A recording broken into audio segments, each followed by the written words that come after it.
Good morning guys! Welcome again sa Konting Kulitan at mas maraming kaalaman dito sa Scoot Monkey.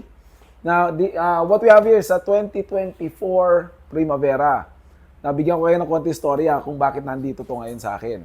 Nangyari, kwento ng client, may nag-message sa amin kagabi regarding dito na tumagas daw yung langis niya doon sa ilalim ng engine ng motor niya. So, ang kwento niya, tumatakbo daw siya sa I don't know kung saan highway yan.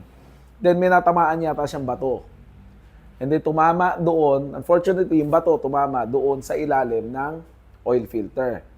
Na which is, nagkaroon ng damage, nagkaroon ng crack, so tumutuloy langis niya ng hindi niya siguro namamalayan. Ngayon, habang bumabaybay siya doon sa highway, nakita niya, umiilaw na yung oil indicator niya dito sa gauge. So, siguro hindi niya napansin na umiilaw na hanggang sa namatay ang engine. So, nung namatay ang engine, sinilip niya yung ilalim ng motor niya, basa ng langis. So, basically siguro, ang naisip niya, naubos ang langis. So, naisip siguro troubleshooting is palitan ng oil filter and then lagyan ng panibagong langis then i-start ulit. Now ako, I would advise, pag nasa ganun kayong situation na, I would advise, wag nang paandarin ang motor. Kasi maraming pwedeng mangyari. Tulad nun, tumatakbo tayo ng walang langis. So, syempre, maraming friction sa loob ng engine, hindi na lubricated dahil wala ng langis. So, yung mga bakal, yung mga internal components ng engine, pwedeng ma-damage. So, pagka ganyan kasi, darating sa point na hihinto talaga siya, may signs naman yan. Usually, pag tumatakbo ka, nag-iiba na yung andar. It's either ma-vibrate or what. And then, pag namatay ng engine, huwag nyo nang i-start. If you're on that kind of situation, huwag nyo nang i-start. Kasi nga, tuyo na lang is, problema kasi, magsisis up ang engine. So, pag nagsis up ang engine, makikita, later on, papakita ko sa inyo, bubuksan natin to, babaklasin natin makina, pakikita ko sa inyo kung ano naging damage sa loob ng engine yan. So, once nag-seize up kasi yan, marami siyang sisirain. So, pwedeng nag-seize up ang piston, bumaluktot ang connecting rod. So, I will not go into details kasi masyadong technical na sa engine. So, sa akin, pagka gano'n na lang, dumating kayo sa gano'n situation, nakikita nyo, oil indicator nyo ay bumubuka, sumasara. Might as well bring it to your trusted shops na ng Vespa. Para at least ma-check na kagad, matignan natin. Kasi hindi normal sa Vespa ang nag-uubos ng engine or nagbabawas ng engine ng sobra-sobra. Okay? So, pagka mga ganyan, I would advise, dalhin nyo na sa shop, pa-check nyo na kagad, tignan kung merong leak sa ilalim ng engine. Might as well, pagka gano'n nakita nyo na naka-on yan ng steady or what, ibig sabihin, konting-konti na lang is hindi na umaabot dun sa oil pressure sensor ng ating Vespa. So, ibig sabihin niya, wala nang langis na tumatakbo sa inyong makina. So, yun. So, pagka mga ganyan, later on, papakita ko sa inyo kung ano yung damage dito sa engine. Kapalik ako, bubuksan ko lang to.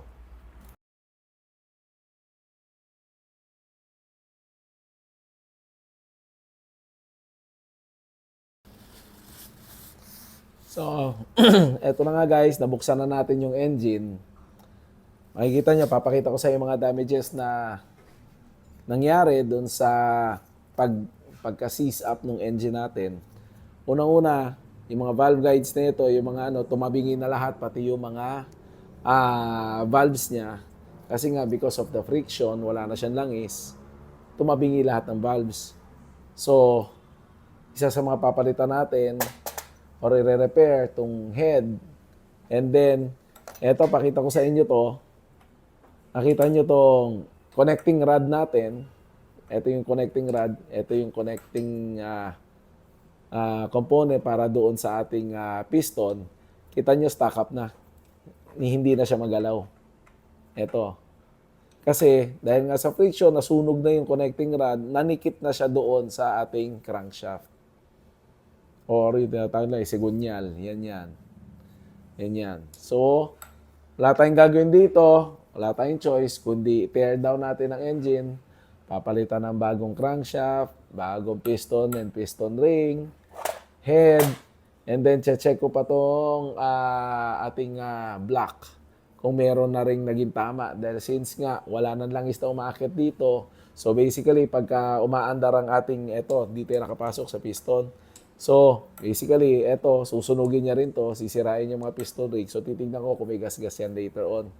Kung kailangan na rin magpalit ng block, or usually, iba ginagawa, pinapamachine to, pinapamachine shop, and then, parang ire-rebore siya para bumalik lang sa dating kumbaga ihahasain to ulit para bumalik sa dating dating condition. So, yan ang mga kailangan natin na palitan. So, then again guys, ulitin ko pagka ganun na umiilaw na ang oil indication nyo dun sa inyong gauge, para lang maiwasan yung mga gintong damage, kasi tulad nito napakaraming damage na nangyari. Kasi nga, nagsisap ang engine natin. Kung mapapansin nyo, I don't know kung makikita nyo to, pero yung mga rebaba ng bakal, yung mga pinag-grindan ng friction na itong